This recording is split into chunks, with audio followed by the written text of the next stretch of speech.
Dia adalah salah satu wanita paling keren sepanjang masa, cantik dan licik, menggoda namun jahat.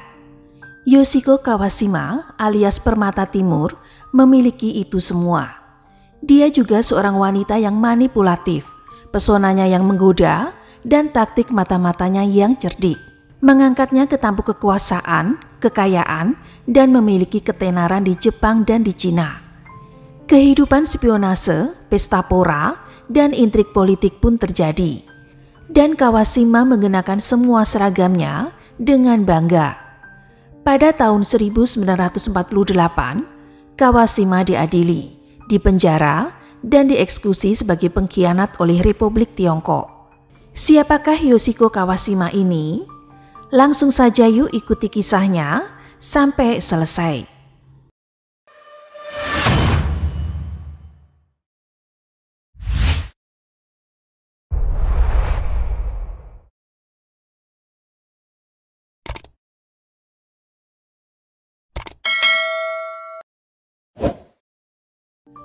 Yoshiko Kawashima lahir sebagai seorang putri Cina yang bernama Aisin Gyoro Jianyu, yang berarti permata timur, dan nama Cinanya adalah Jin Bihui. Lahir pada tanggal 24 Mei tahun 1907 di Beijing, Cina. Dia adalah putri ke-14 dari total 38 bersaudara. Ayahnya adalah Pangeran Sanqi, seorang pangeran Manchu yang masih ada hubungan keluarga dengan dinasti Qing. Ibunya adalah selir keempat ayahnya. Seperti yang ditunjukkan oleh nama keluarganya, yaitu Aisin Gyoro, dia adalah kerabat kaisar Tiongkok terakhir, yaitu Puyi. Meskipun ia lahir di Cina, tetapi ia dibesarkan di Jepang dan kelak akan menjadi mata-mata untuk Jepang. Sejak tahun 1644, dinasti Kekaisaran Manchu telah memerintah negara Cina dengan makmur. Namun setelah 300 tahunan, cengkeraman kekuasaan keluarga ini mulai melemah sekitar bulan Oktober tahun 1911.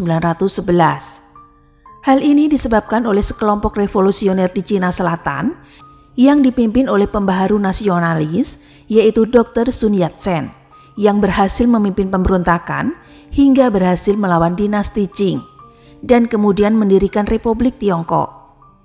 Setelah itu, keluarga kerajaan dilucuti dari semua kekuasaannya. Namun banyak dari mereka menerima dana pensiun dan terus menjalani kehidupan mewah mereka di kota terlarang di Beijing. Ini termasuk pejabat istana dan pelayan. Ada juga anggota keluarga kerajaan lainnya telah meninggalkan Cina. Mereka pergi ke pengasingan menuju ke selatan, yaitu ke negara Jepang. Dan mereka percaya bahwa suatu saat mukjizat akan datang dan bisa memulihkan kondisinya seperti sedia kala. Salah satu orang yang percaya akan hal itu adalah ayah Jin Bihui, yaitu Pangeran Sankai, yang merencanakan untuk memulihkan dinasti Manchu dengan bantuan Jepang. Setelah revolusi, dia melarikan diri ke Jepang, di mana dia bersama keluarganya mendapat perlindungan dari pemerintahan Jepang. Sementara di tempat tinggal barunya, dia berbicara, berpakaian, dan bertindak seperti orang Jepang. Pada usia 6 tahun, 2 tahun setelah jatuhnya dinasti Qing dan kota terlarang pada tahun 1912, Jin Bihui diadopsi oleh teman Jepang ayahnya, yaitu Naniwa Kawashima, seorang agen spionase untuk jaringan mata-mata Jepang di Manchuria. Dia dibesarkan sebagai orang Jepang di Nagano oleh orang tua angkatnya. Hal ini merupakan bagian dari rencana politik ayahnya untuk memungkinkan dia mengambil bagian dalam pemulihan kekaisaran Qing dan kebangkitan dinasti Manchu bersama keluarganya. Tetapi beberapa ada yang mengklaim ayahnya memberikannya kepada teman Jepangnya karena teman Jepangnya itu belum memiliki anak. Dengan hadirnya anak di tengah keluarga mereka, diharapkan akan membawa lebih banyak kebahagiaan dan keharmonisan bagi keluarga mereka. Ayah angkatnya memberinya nama Yoshiu. Nama ini biasa digunakan untuk nama anak laki-laki yang artinya anak baik, dan mendidiknya sebagai anak laki-laki. Kawashima pun dikirim ke sekolah laki-laki elit. Sementara di sana, dia harus menyamarkan fakta bahwa dia adalah seorang gadis. Diperkirakan bahwa tahun-tahun kehidupannya sejak saat itu mempengaruhi kebiasaan berpakaiannya di masa depan. Selain dari apa yang dia pelajari dari sekolah, Kawashima juga menerima pelajaran judo, menunggang kuda, dan anggar. Bertahun-tahun kemudian, namanya diubah menjadi Yoshiko, yang berarti gadis baik, bukan Yoshiyu lagi, yang berarti anak laki-laki yang baik. Saat di sekolah, Kawashima pernah memberitahu teman-teman sekelasnya, "Jika saya memiliki 3.000 tentara, saya akan mengambil Cina." Ayah angkatnya juga mencatat hal ini. Pendidikan khusus ini adalah semua bagian dari rencana ayahnya untuk memulihkan dinasti keluarga mereka dan peran mutlaknya atas Cina. Selama ini, Pangeran Sankei telah bekerja dengan seorang panglima perang dan mencoba untuk mengembalikan Henry Puyi muda ke atas tahta. Di tahun 1917, dengan bantuan Jenderal Loyalis Sangsun, Kaisar berusia 11 tahun itu dikembalikan ke tahta. Namun kemenangan ini berumur pendek. Pada tahun 1921, hanya dalam waktu 11 hari, Puyi dilengsarkan. Karena sudah tidak mempunyai harapan lagi untuk memulihkan dinasti, ayah Kawashima meninggal pada bulan Maret tahun 1922. Ia meninggalkan 38 anak, istrinya, dan beberapa selir. Ibu Kawashima yang sudah tidak lagi memiliki identitas resmi, melakukan bunuh diri setelah pangeran meninggal. Seperti yang biasa dilakukan para wanita dalam tradisi Manchu, jika suami mereka meninggal, maka para wanitanya juga ikut meninggal untuk mendampinginya, biasanya dengan cara bunuh diri. Ketika itu Kawashima baru berusia 14 tahun. Saat Kawashima berusia 17 tahun, dia dikirim ke akademi militer. 2 tahun kemudian dia berhasil lulus dan mendapat pekerjaan sebagai spionase atau mata-mata Jepang. Ayah tirinya juga mengajarinya Bushido, menanamkan dalam dirinya pandangan hidup yang sama seperti cara hidup samurai. Di akhir masa remajanya, Kawashima juga menemukan antusiasme terhadap seks dan melakukan serangkaian perselingkuhan. Hubungan cinta terlarangnya dengan beberapa pria yang sudah beristri merusak citra publiknya yang dianggap sangat memalukan keluarga. Seorang putri Cina yang tinggal di Jepang tidak akan pernah luput dari perhatian media massa. Hal ini membuat ayah angkatnya mengatur pernikahannya dengan seorang pangeran Mongol yang bernama Ganjurjab, putra seorang pemimpin pemberontak yang pernah memperoleh dukungan dari ayah kandungnya, yaitu Pangeran Sanki. Untuk sementara, dia menikmati tinggal di gurun Mongolia bersama suaminya. Tetapi karena dia terbiasa dengan kehidupan kota, dia merasa bosan. Selain itu, Kawashima tidak menyukai pernikahan. Dia menolak dibatasi oleh ikatan pernikahan. Kawashima percaya bahwa pernikahan itu hanya membuang-buang waktu saja. Setelah 2 tahun menjalankan pernikahan, dia pun melarikan diri ke Jepang dan segera berangkat untuk kehidupan malam di Tokyo sebelum menuju ke Cina. Di Tokyo, dia memulai kehidupan barunya sebagai wanita penghibur dengan mulai merayu pria-pria kaya. Meskipun dengan gaya hidup yang dia jalani ini, dia mendapatkan banyak uang, tetapi dia tidak puas dengan kehidupannya yang sekarang. Dia segera meninggalkan penghubungnya untuk mengejar tujuan utamanya, yang membutuhkan lebih banyak uang dan kekuasaan. Dia pun berangkat ke Cina dan berkenalan dengan Rukichi Tanaka, seorang atase militer Jepang yang merupakan kepala intelijen di Cina. Mengetahui betapa bergunanya Kawashima, maka Tanaka memperkerjakannya sebagai informan. Pasangan itu kemudian menjadi kekasih, namun Tanaka segera dipanggil kembali ke Jepang. Kala itu Kawashima berusia sekitar 24 tahun. Pada tahun 1931, pemberontak berusia 24 tahun itu tidak memiliki kontak, keluarga, uang, dan masa depan. Dia harus memikirkan beberapa cara untuk mendapatkan nafkah hidupnya. Saat itulah dia mendapat telepon dari tentara kuantum Jepang.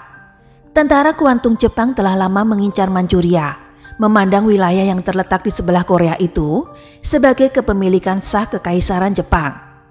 Intelijen Jepang memanfaatkan koneksi Kawashima di Mongolia dan Manchuria, serta jiwa petualang dan keterampilannya untuk menyamar, membuatnya menjadi rekrutan yang menarik untuk intelijen militer Jepang.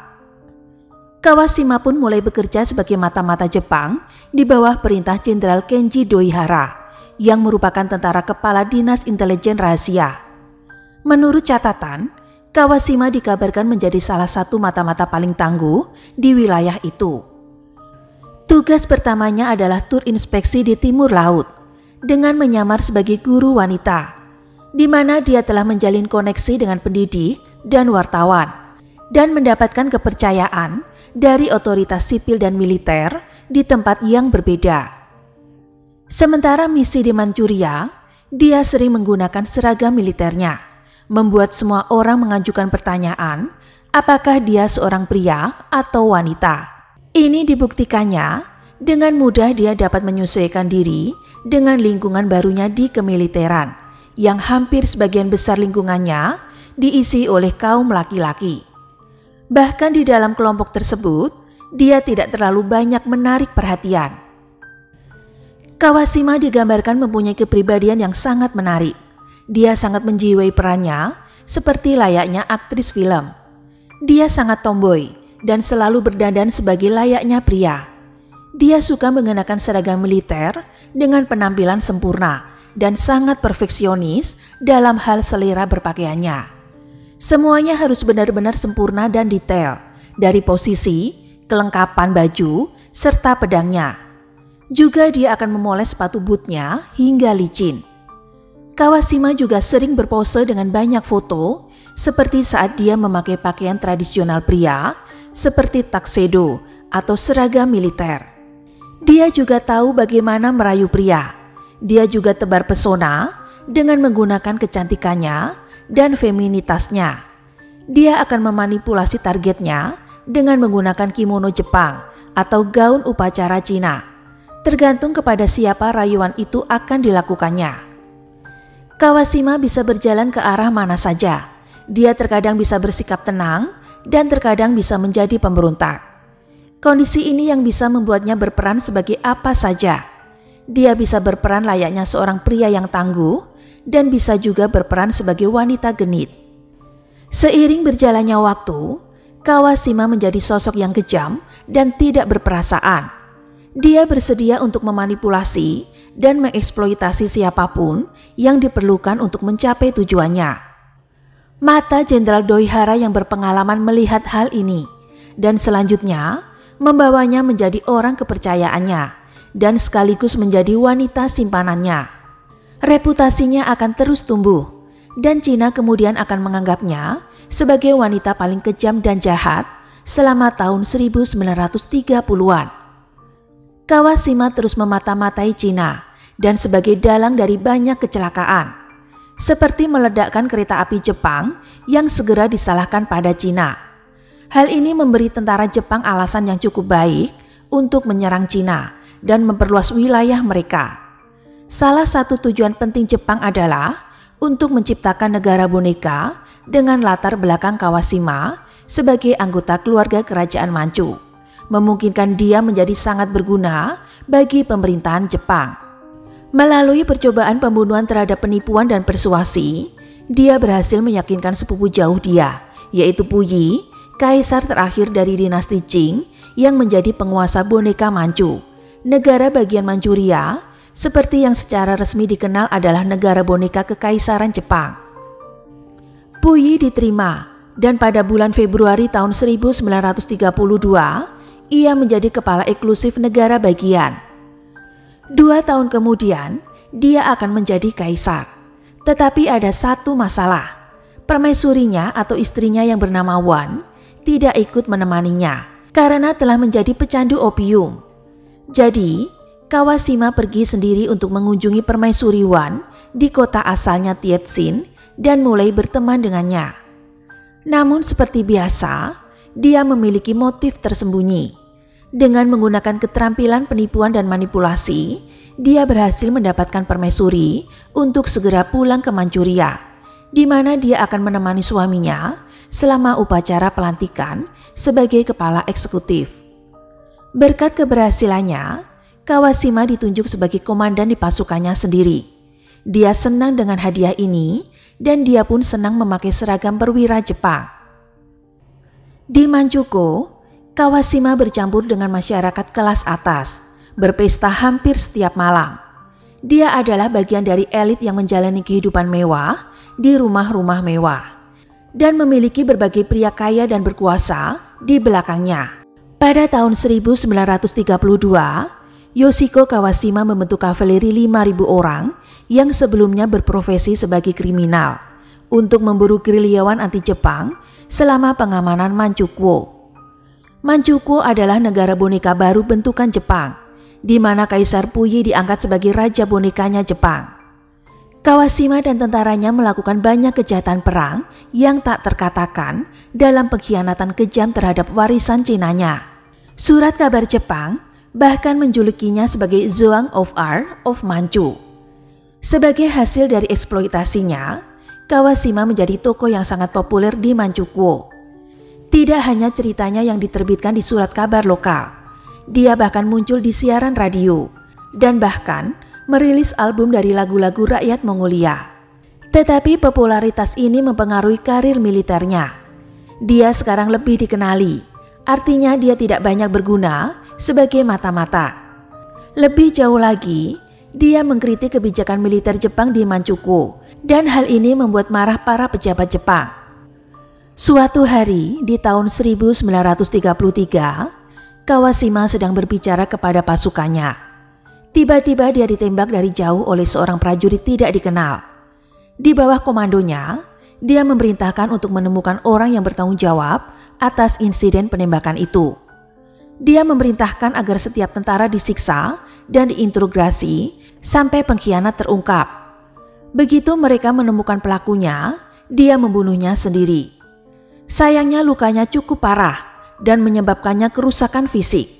Mungkin karena inilah dia menjadi pecandu morfin dan opium. Dan sekarang hidupnya benar-benar bergantung pada obat-obatan ini. Dia sering mengunjungi sarang opium dan morfin. Untuk mendapatkan barang-barang ini, dia menyamar sebagai pelacur Cina. Di sini Kawashima bercampur dengan banyak pejabat dan petugas kecil. Meskipun dia memiliki masalah terkait narkoba, dia masih berguna. Saat ini, Kawashima dilaporkan memiliki 400 mata-mata Jepang yang berada di bawah komandonya di Tianjin. Terkadang dia menghadiri ballroom sebagai gadis penari, dan pada tahun 1936, dia membuka restoran di kota yang sama. Semua ini dia lakukan untuk mengumpulkan informasi tentang Cina. Sejauh ini Kawashima telah berpindah dari satu tempat ke tempat lain. Dia tidak pernah tinggal terlalu lama di satu daerah. Tapi sekarang dengan pendudukan Jepang di Cina Utara, dia bisa menetap di Beijing dengan pengaruh kekayaan dan kekuasaan. Di kota ini dia menjalani kehidupan pesta pora dan seks bebas dan memiliki banyak kekasih. Rumah Kawashima dikabarkan memiliki penjagaan keamanan yang sangat ketat. Beberapa bahkan membandingkannya dengan benteng. Selain pengawal, dikatakan bahwa dia memiliki 29 anjing polisi, sejumlah monyet, dan 2 angsa putih untuk menjaga pintu. Semua hewan ini telah menerima pelatihan khusus. Tentu saja, berbagai perangkap juga diletakkan di sekitar rumah untuk mengantisipasi setiap pelaku kejahatan. Pada tahun 1940, Yoshiko Kawashima telah dianggap bertindak di luar kendali dan dianggap sangat berbahaya. Ketenaran dan nada kritisnya menciptakan ketegangan politik. Dia sekarang menjadi tanggung jawab di antara orang-orang berkuasa yang sama, yang telah menghargai kecerdasannya dan menggunakannya sebagai mata-mata dan juga sebagai kekasih. Beberapa mantan kekasihnya ditugaskan untuk membunuhnya, tetapi tidak ada yang bisa menindaklanjutinya. Kawashima pun diasingkan oleh pemerintah Jepang, di mana dia tinggal di bawah pengawasan agen polisi rahasia. Namun pengawasan ini tidak berlangsung lama, karena pada tahun 1941 Dia dengan sukarela kembali ke Beijing dan bertugas kembali sebagai mata-mata untuk Jepang. Pada tahun 1945, Cina berada dalam kekacauan di bawah serangan Soviet. Jepang melarikan diri dari Cina dan Manchukuo pun runtuh. Yoshiko Kawashima pun dalam pelarian. Mata-mata wanita Manchu yang telah memikat pemerintahan Jepang dan dikenal sebagai matahari dari timur jauh, sekarang terkulai lemah dan menderita penyakit kelamin. Dia bersembunyi setelah menghabiskan sisa kekayaannya untuk perlindungan. Pada akhirnya, dia dikhianati oleh mantan kekasih yang memimpin otoritas militer Cina yang telah menunjukkan gubuk tempat dia bersembunyi. Setelah perang berakhir, tepat setelah Jepang menyerah pada tanggal 11 November tahun 1945, sebuah kantor berita melaporkan bahwa seorang wanita cantik dalam kostum laki-laki ditangkap di Peking oleh petugas intelijen Cina. Pada bulan Maret tahun 1948, wanita itu bernama Yoshiko Kawashima. Kondisinya sekarang sangat sakit dan lemah. Dia diadili dan dieksekusi sebagai pengkhianat oleh pemerintah nasionalis dengan nama Cinanya, yaitu Jin Bihui. Kawashima diadili pada tanggal 4 Juli tahun 1946, di mana dia diadili sebagai pengkhianat. Kawashima berada di pengadilan. Dia memeras otaknya dan berbicara dengan lancar. Hanya berbicara tentang beberapa kata saja bisa membuat hakim yang mengadilinya terdiam. Sebenarnya, apa yang dikatakan Yoshiko Kawashima juga masuk akal. Jika kita menilai hanya berdasarkan kejahatan perang seperti Yoshiko Kawashima, tidak mungkin dia secara langsung membantai warga sipil atau berpartisipasi dalam perumusan peristiwa besar bagi militer Jepang. Keyakinan hukum yang sangat sulit. Jika Yoshiko Kawashima adalah orang Cina, maka berbagai perilakunya merugikan kepentingan negara dan bangsa.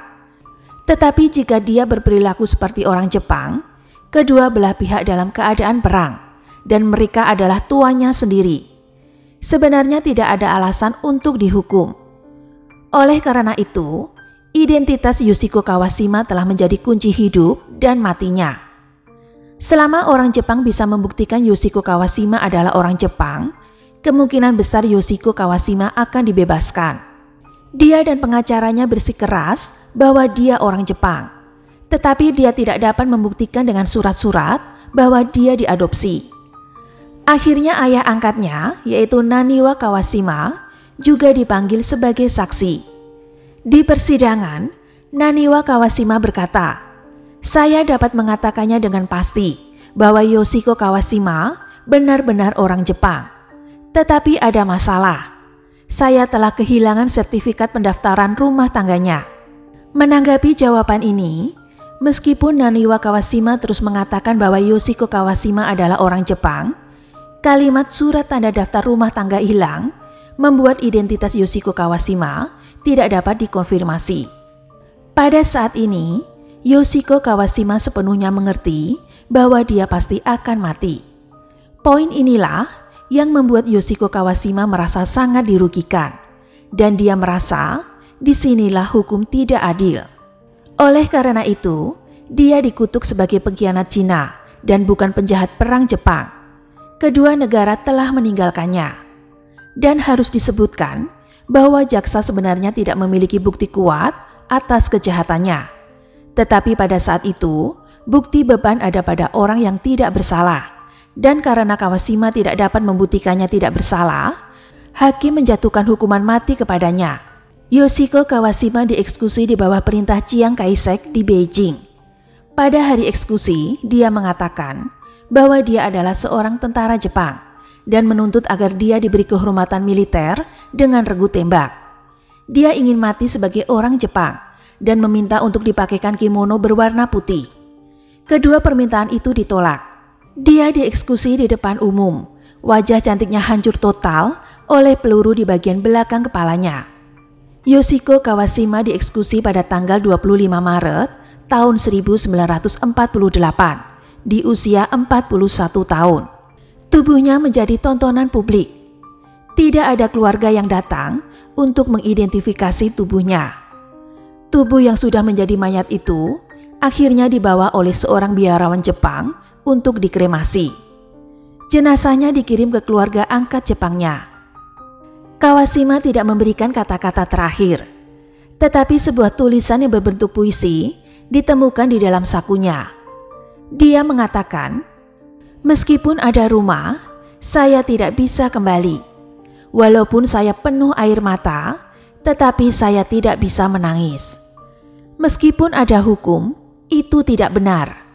Meskipun itu adalah tuduhan palsu, kepada siapa saya dapat mengajukan banding setelah kematian saya?" Banyak yang berteori jika sebenarnya dia memang benar-benar telah dieksekusi dan dia berhasil melarikan diri atau tidak. Ini disebabkan oleh berbagai faktor. Pertama, eksekusi dilakukan secara pribadi pada dini hari. Kedua, peluru telah merusak wajahnya sehingga sulit untuk mengenalinya. Apakah itu benar-benar dirinya? Dan yang terakhir, gaya rambut Kawashima beberapa hari sebelum dieksekusi digambarkan pendek. Tetapi dalam fotonya setelah kematiannya, rambutnya itu jauh lebih panjang. Pada tahun 2009, dokumen yang disimpan di Museum Sejarah Nasional di Taiwan berisi kesaksian petugas penjara bahwa hukuman itu pasti dieksekusi dan itu pasti Yoshiko Kawashima. Selama bertahun-tahun hidupnya, telah menjadi subjek banyak film dan novel. Kawashima Yoshiko yang dulu terkenal, kini terlupakan. Permata Timur beristirahat dengan tenang di kuil Sorin di kota Matsumoto, Nagano, Jepang. Bagaimana menurut pendapat teman-teman? Apakah teman-teman setuju dengan hukuman mati yang diberikan kepada Yoshiko Kawashima ini? Saya sudah tidak sabar menunggu pendapat teman-teman di kolom komentar.